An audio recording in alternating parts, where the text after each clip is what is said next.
Meleagris the magician sat in the topmost room of his tower, that was built on a conical hill above the heart of Susran, capital of Poseidonus.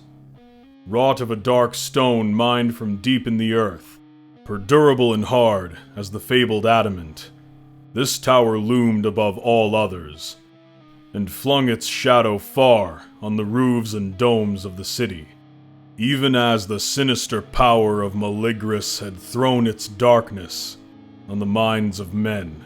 Now Meleagris was old, and all the baleful might of his enchantments, all the dreadful or curious demons under his control, all the fear that he had wrought in the hearts of kings and prelates, were no longer enough to assuage the black ennui of his days. In his chair that was fashioned from the ivory of mastodons, inset with terrible cryptic runes of red tourmalines and azure crystals, he stared moodily through the one lozenge-shaped window of fulvous glass.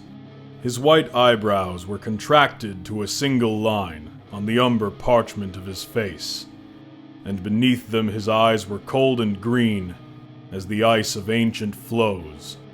His beard, half white, half of a black with glacious gleams, fell nearly to his knees, and hid many of the writhing serpentine characters inscribed in woven silver athwart the bosom of his violet robe. About him were scattered all the appurtenances of his art, the skulls of men and monsters, vials filled with black or amber liquids, whose sacrilegious use was known to none but himself, little drums of vulture skin, and crotali, made from the bones and teeth of the cocodril, used as an accompaniment to certain incantations.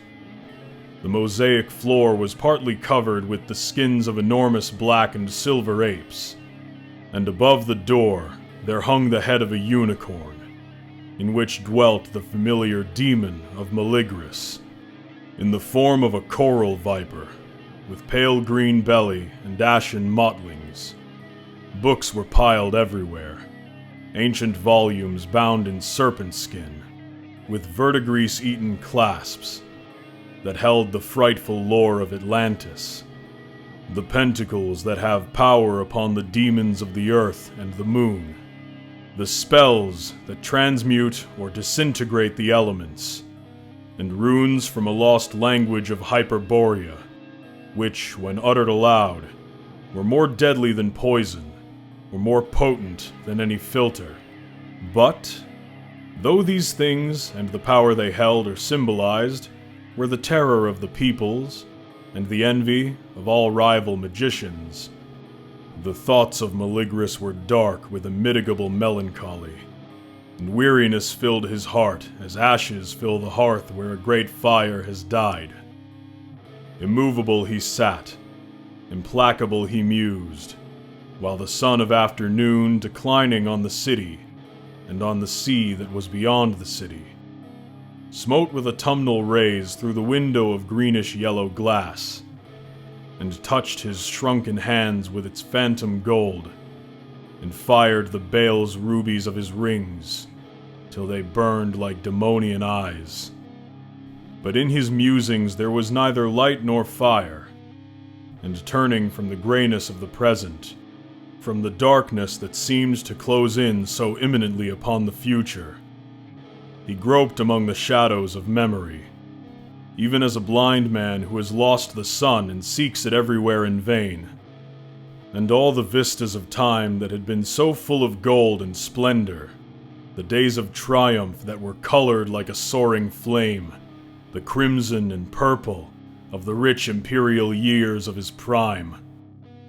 All these were chill and dim, and strangely faded now, and the resemblance thereof was no more than the stirring of dead embers. Meleagris groped backward to the years of his youth, to the misty, remote, incredible years, where like an alien star one memory still burned with unfailing luster. The memory of the girl, Nilisa, whom he had loved in days ere the lust of unpermitted knowledge and necromantic dominion had ever entered his soul. He had well nigh forgotten her for decades, in the myriad preoccupations of a life so bizarrely diversified, so replete with occult happenings and powers, with supernatural victories and perils.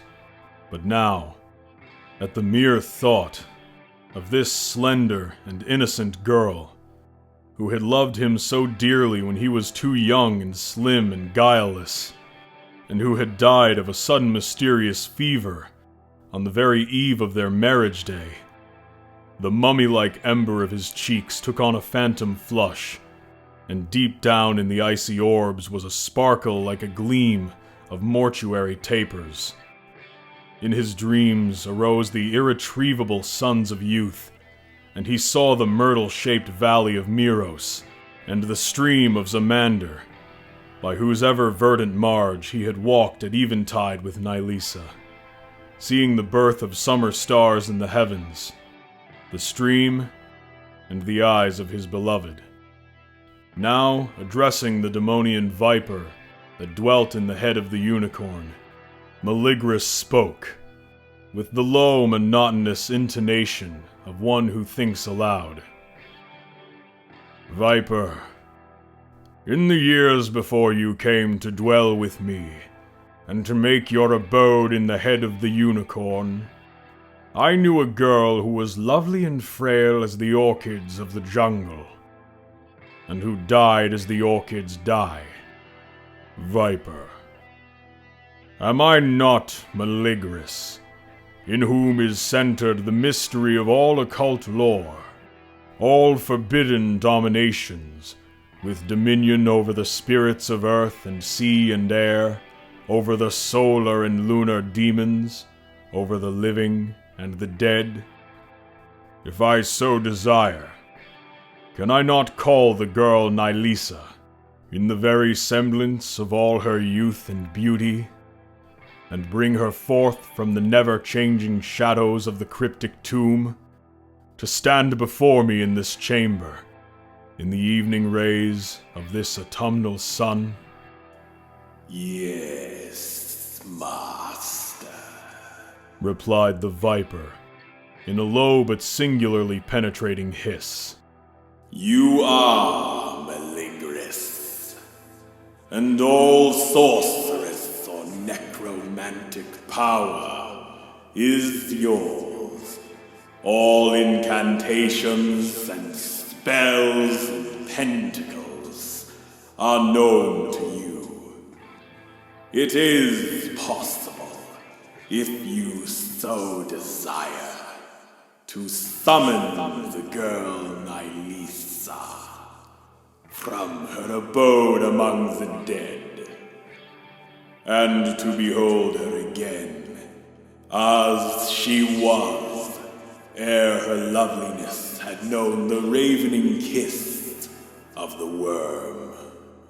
Viper, is it well, is it meet, that I should summon her thus?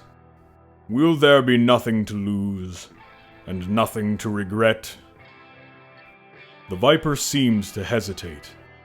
Then, in a more slow and measured hiss, It is meet for Meleagris to do as he would.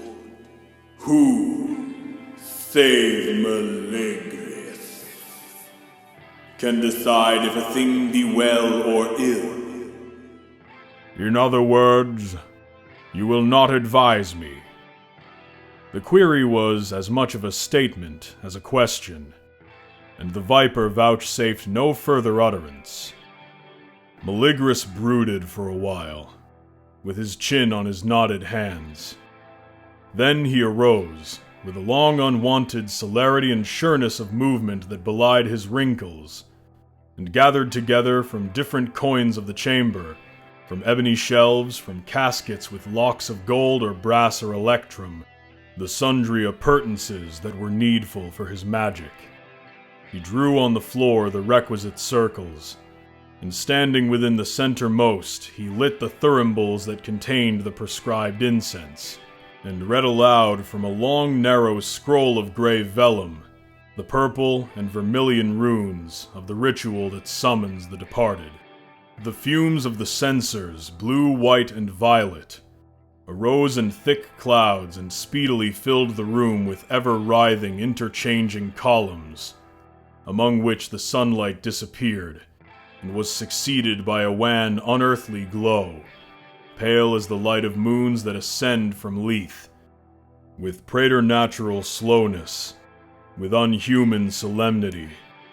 The voice of the necromancer went on in a priest-like chant, till the scroll was ended, and the last echoes lessened and died out in hollow, sepulchral vibrations. Then the colored vapors cleared away, as if the folds of a curtain had been drawn back, but the pale, unearthly glow still filled the chamber, and between Meleagris and the door where hung the unicorn's head, there stood the apparition of Nylisa, even as she had stood in the perished years, bending a little like a wind-blown flower, and smiling with the unmindful poignancy of youth, fragile, pallid, and simply gowned, with anemone blossoms in her black hair, with eyes that held the newborn azure of vernal heavens. She was all that Meleagris had remembered, and his sluggish heart was quickened with an old delightful fever as he looked upon her. "Are you Nylisa?" he asked.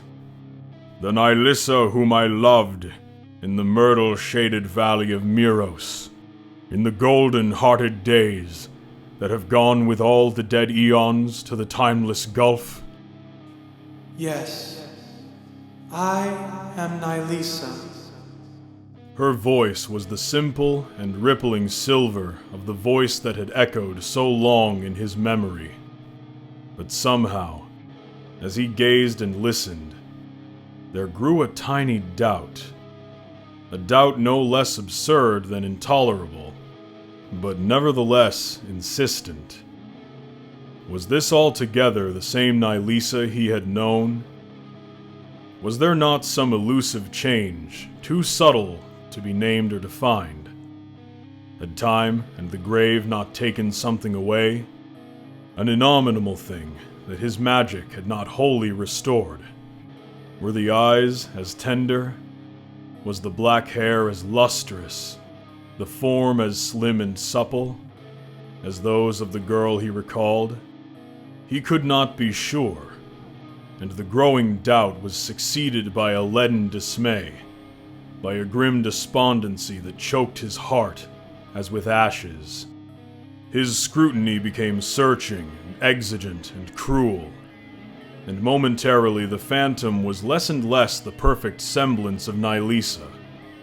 Momently the lips and brow were less lovely, less subtle in their curves. The slender figure became thin. The tresses took on a common black, and the neck an ordinary pallor. The soul of Meleagris grew sick again, with age and despair, and the death of his evanescent hope. He could believe no longer in love, or youth, or beauty. And even the memory of these things was a dubitable mirage, a thing that might or might not have been. There was nothing left but shadow and grayness and dust. Nothing but the empty dark and the cold, and a clutching weight of insufferable weariness, of immedicable anguish. In accents that were thin and quavering, like the ghost of his former voice, he pronounced the incantation that serves to dismiss a summoned phantom. The form of Nylisa melted upon the air like smoke, and the lunar gleam that had surrounded her was replaced by the last rays of the sun. Meleagris turned to the Viper and spoke in a tone of melancholy reproof. "Why did you not warn me?" Would the warning have availed? Was the counter question. All knowledge was yours, Malignus. Except this one thing. And in no other way could you have learned it. What thing? Queried the magician. I have learned nothing except the vanity of wisdom, the impotence of magic, the nullity of love, and the delusiveness of memory.